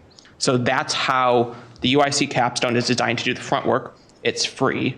It's good work. I went through it. I know what we're going to be supervising them and what we expect out of them. The work product is very good for what it is. Then we use that data, that research, to use it for the grant application, which, if we can get roughly 50% of that funded via a grant to do a comprehensive infrastructure study, that reduces the amount that we have to budget for, but we're still getting the work done. So it's thinking sequentially how that capstone provides the data that then is allowing us to apply for that grant, which then allows us to do the study, which you'll see in the strategic plan.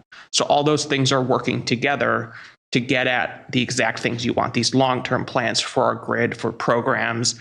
And I'm happy to send you all the RFP that we submitted, but it includes things like trends with electric vehicles and solar, includes things like where have our outages been due to things that are involving climate change, whether it's more storms, more severe storms, flooding, whatever that may be. that then is designed to directly tie into what the grant criteria is. So they're designed to work together and set us down that path so we aren't using as much money as we're getting some help in doing so. And analogous to the water system study, which was done by Engineering Enterprises, again, back in 2015, 2016, the electric system study would be envisioned to be something similar, where we would have a Burns and McDonald or a Sargent and Lundy, some engineering firm come in, because that's who you really need is electrical engineers, power distribution engineers, to look at your system and identify, how can the system be made more resilient, and how can the system adapt to future changes. So it'll be some outside firm that'll come in and do this study, just like we had EEI come in and do it. And Jeremy Barkai is extremely qualified. Steve Allen is extremely qualified. But for these types of studies, they're beyond just what staff does. I think we have some opportunities, as we grow and develop this information resources, on our own website, create, for residents to go to. I know that the CAP committee has worked on some ideas, but maybe we can negotiate with Main Street and have one of the boardwalk shops set up as, here's some different things that you can do to electrify your home, whether it be solar panels or things that are within the boardwalk shop that people can see. Because I think, as I've said, I'm a very visual person. So for me to sit here and read through stuff, I'm like, I glaze over. But if I were to go in and see it in action, I comprehend. That'd be that third-party company that would come in. The city would rent that boardwalk shop or whatever for the year, probably 2025. The third-party company would come in then and host that site on behalf of the city. So they would go in, and so Mr. Smith or Mrs. Smith show up there, they can actually talk to, are there any federal rebates that I can get for this? Yes, there are. That's where we don't have that expertise in-house, but that's where that third-party company would be one of their avenues for getting public education out there. As many customers as we have, that's going to be the reality, is we're going to have to figure out how whatever changes and things that happen moving in the future, how do we get, one, buy-in from the public, and two, how do we affect the actual change and get them to understand what they're going to need to do or what they're going to be forced to do, whatever the reality is at that point. That's not something that any of us, we're not going to go each pick a Saturday and go down there and sit there and do that. That's going to be something we're going to have outside help with. Between Max and myself and Laura and Steve Allen, literally every grant opportunity that has come along in the last few months, we've all looked at all those grants to see what can be applied for and what can't be applied for. I think we all need to recognize that much of the funding is intended for environmental justice communities, which we're not going to qualify for.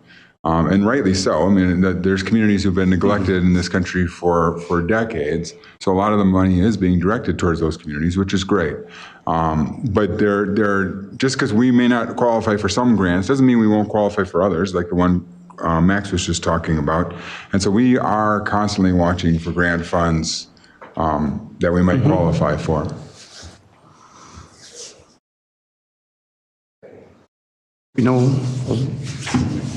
What road we're going, we just don't know which off-ramp we 6 take. months, have the conversation again? Right, and I think probably before that. Yeah, and I think it's something that it's important. Because we're going to be bringing it up as part of strategic planning. So. Right, and I think that's something that we have to remember is, just like with strategic planning, this is something that is basically our electric utility strategic plan, and we have to keep talking about it. Yeah. And we have to hold ourselves accountable to keep moving forward. Yeah, the system study is not in the 24 budget, but hopefully after we go through the strategic plan, we can talk about that adding plus multiple other things out of the strategic plan that need to be budgeted for. So, okay, thank you. And now we'll move to item 11, which is ordinance 2366, amending the municipal code relating to electric rates for customers over 50 million kilowatt hours annually. So this is actually a memo created by Peggy, but some of you may not know, we actually, for our largest customer, we have an agreement with them allowing for some market-based rates plus some regular bundled rates. That market-based rate agreement reverts back to bundled rates effective on January 1st, 2024. And that agreement is a little generic in its language in that it says reverts back to the rates in place at the time. And so it doesn't tell you what rate it's reverting back to, it just says in place at the time. And although our rates are all in place right now, we felt it would be help to further clarify that within this specific section, we reiterate the same rates that are reiterated elsewhere in our code. But this just helps to further codify it and further make it clear as to the rates in place at this time are going to be these rates, which are what all of our rates are. So that's all this ordinance does. Basically, the other rates that they're paying at the other portions or the other buildings that they have would then be the same thing they'd be paying at all of their places now. Yeah, they're still under market rates, so they have both. Mm-hmm. They're complicated. We do a whole separate billing just for them. But yes, this portion of their bill is going to revert back to what you see in the ordinance. A quick question. How many companies is this going to affect? And what's the, come January 1st, what's the heart attack level on their next bill? Like, are they aware of this? Or they know it's coming? Okay. Yeah, this is long standing. And that one company, well, just their market-based portion is 6% of our load.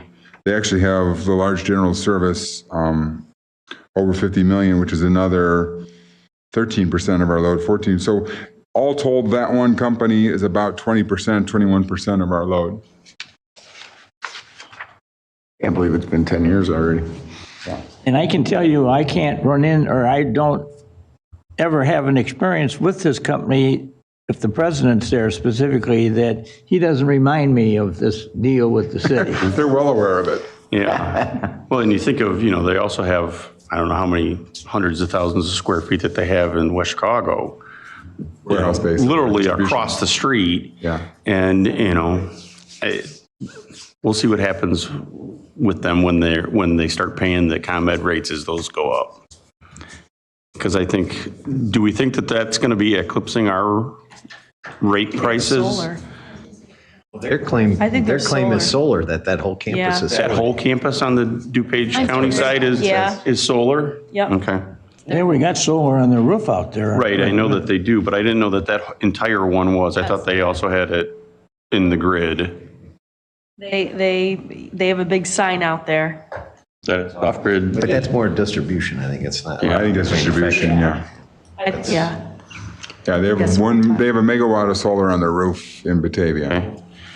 But they don't have any production in West Chicago, right? It's all My understanding warehousing? is they don't have production in West Chicago. I think it's all just warehouse and distribution over there.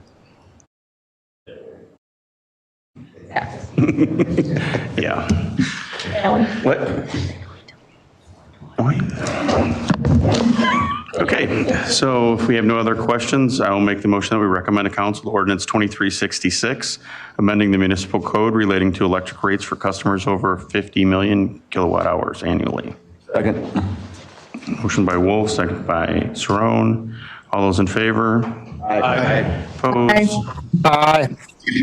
Okay, that carries. And also, I believe Alderman Vogelsinger left about 8:20 or 8:15. Okay. Now we move on to. And just let me make one historical anecdote here. Anytime you deal with that company, and the son of the gentleman, he quickly reminds you that this whole thing started in a storefront in downtown Cicero, where his father had a plastic extrusion molding machine, and they got tied up with Art Linkletter and started making the hula hoop for American consumption in 1957. And that's where the company started, making hula hoops in Cicero in the storefront. So people do grow. It's a classic And now I don't example. think there's an outdoor product that they don't make. Right. I mean, it's amazing. Yep. I don't see hula hoops anymore. No. Yeah, not out of that factory. Moved beyond the hula hoop. Okay, we'll move to item number 12, which is project status. Laura? Sure. At this past weekend was the toy drives distribution, and then they'll also have another follow-up distribution for families who couldn't come on Sunday this coming Wednesday. But I attended the Batavia Women in Business holiday luncheon today, and the Baileys were there and shared with us that it was a very successful year, that they assisted 191 families this year, distributing toys to them. So thank everyone here and also the community in general for their generosity with that toy drive. We also had this past week our Shop with a Cop event, which both the police department and also the fire department participated. And Deputy Chief Mike Johnson attended a 2-day seminar on special event enhanced risk management and assessment. It's a program that's put on through FEMA at the Aurora Police Department, and the class contained a lot of valuable information and insight into public safety solutions for making our special events as safe as possible.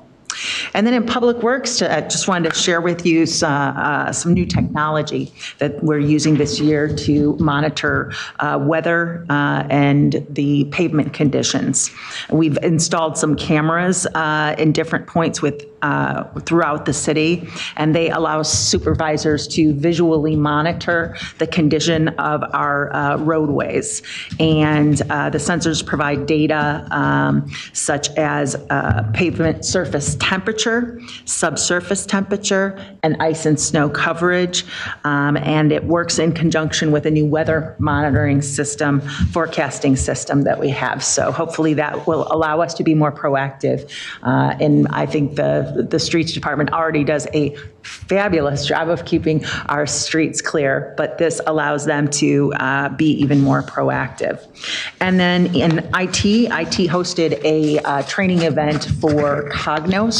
It is a software that is associated with our financial system, and it allows for people from HR or finance and IT to create customized reports. So it allows us to use the data more efficiently and for other purposes. So that class was held this past week as well.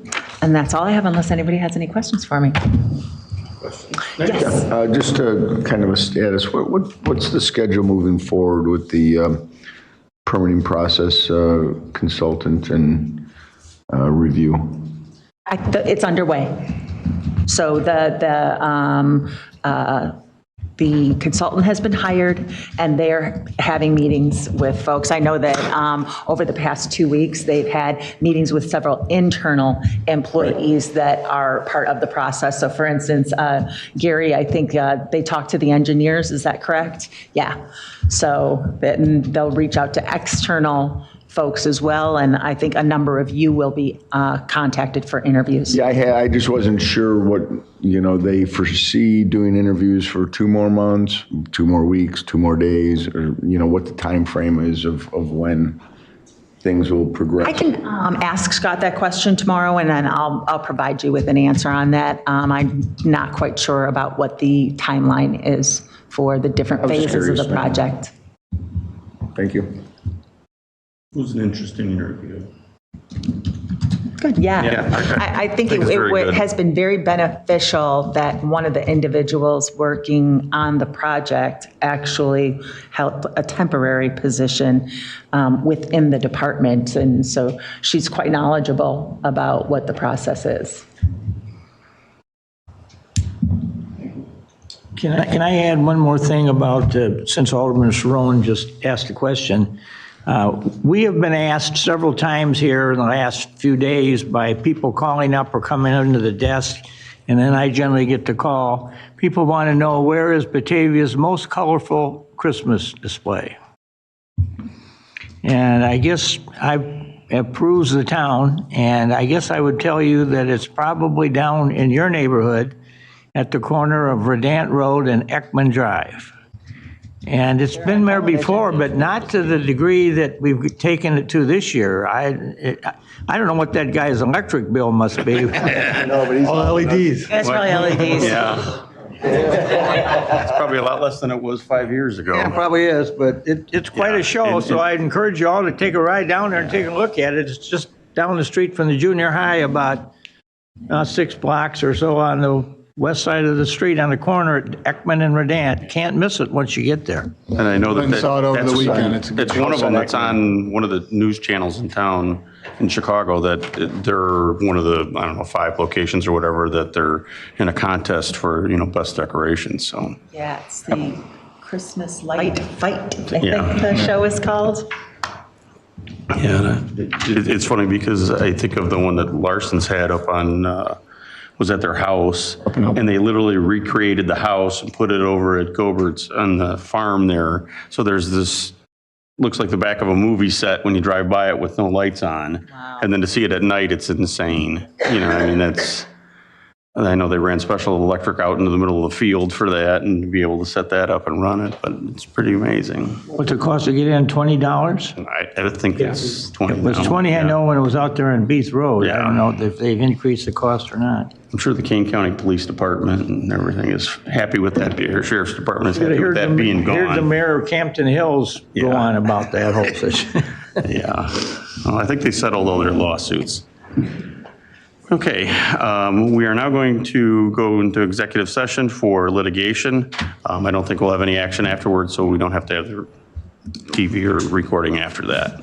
Alan? Hey, do we need to have, Laura, do we need another Zoom link for this, or? No, we can what's keep gonna going on happen? this one.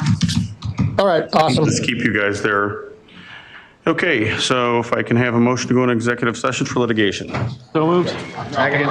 Motion by you or second by Malay. All those in favor? Aye. Aye. Opposed? Motion